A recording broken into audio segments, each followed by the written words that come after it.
Well, Faithful America claims they are the, quote, largest online community of Christians putting faith into action for social justice.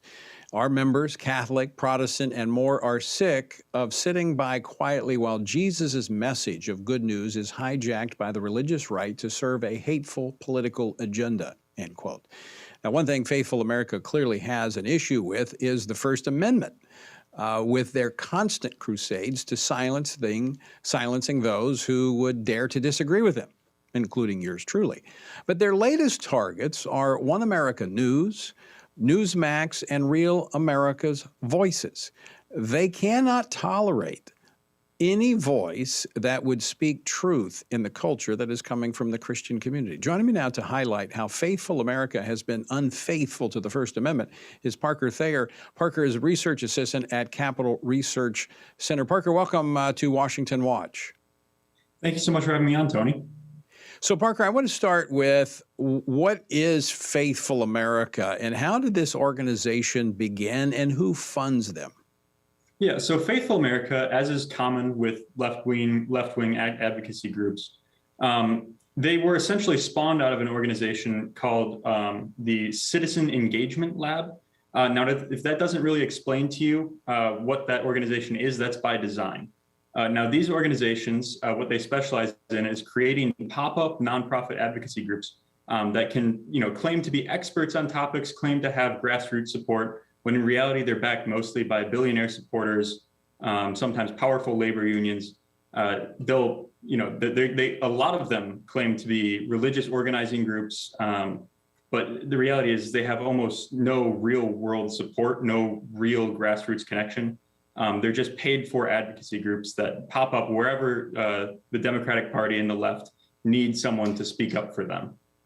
But it appears the media is very quick to go to them as representing, like in this case with Faithful America, that they somehow represent Christians in America, when if you actually look at their filings with the IRS, they're almost non-existent, don't have any money. They throw out a few guys with collars on and act as if they're speaking for Christians. Absolutely. These groups seek out the media, and the media is more than willing to give them the platform. As long as they can say that they have the backing of, some small majority or small minority of the religious population, they're more than willing to say that they represent a large contingent. That they essentially spend all of their budget trying to appear larger than they are. But Parker, isn't that a little disingenuous on behalf of the media? I mean, if you're in the media, shouldn't you actually know who you're talking to and whether or not a group like this is legitimate? I mean, it doesn't take much. I mean, you could Google it, and in 3 minutes you can find out that this is nothing more than a front group for people like George Soros. Yeah, exactly. If you go to our website, influencewatch.org, it's a fantastic resource for that. The media really isn't willing to look into this deeper. Sometimes they'll see that, maybe Faithful America signed a letter with, 30, 40 groups signing on to it. But all of those groups might have been just another part of the Citizen Engagement Lab that, don't really exist in any meaningful sense, aside from what the Citizen Engagement Lab wants them to appear to be. So Parker, a stunning lack of digging deeper. Yeah, well, I mean, we've got a lazy media today, and as you said, it serves their purposes, so they're more than happy to use these front groups that are funded by left. I mean, it's collusion.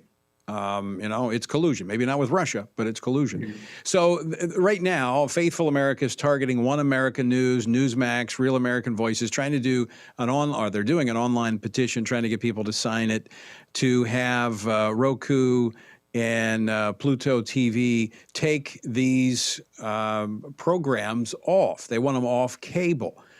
So that's their focus right now. But what are some of the previous crusades that Faithful America has been engaged in?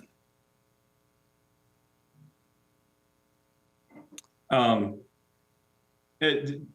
of the media crusades I'm sure that you're familiar with is they brag openly about having the Family Research Council essentially barred from MSNBC. That's a thing that they claim to have done, and they are very proud of silencing opposing voices. Another thing they're very famous for is they opposed the confirmation of Amy Coney Barrett and attempted to smear her character. They claim that they represented a large contingent of the faith community, which is not true.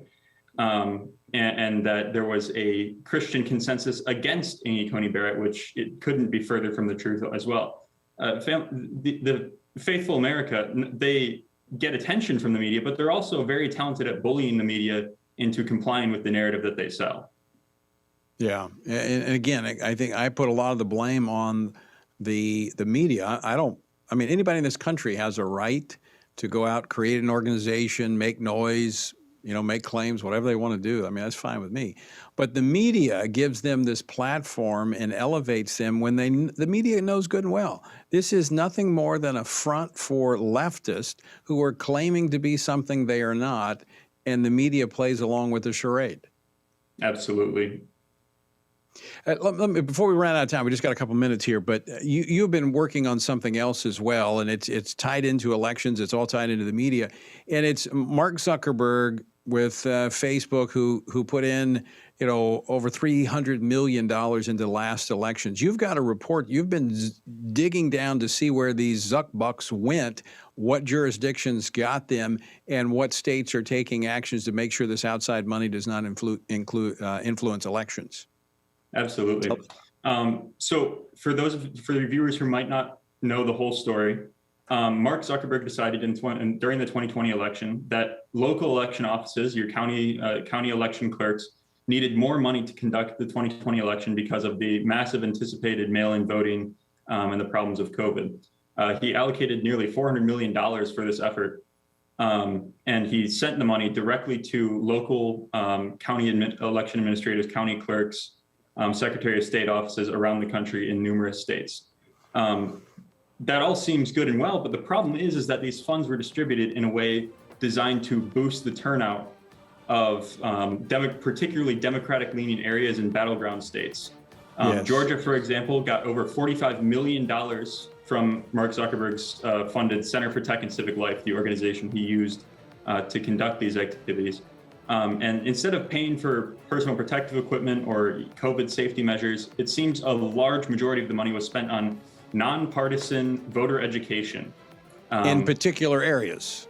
Exactly, in particular areas. Hey, Parker,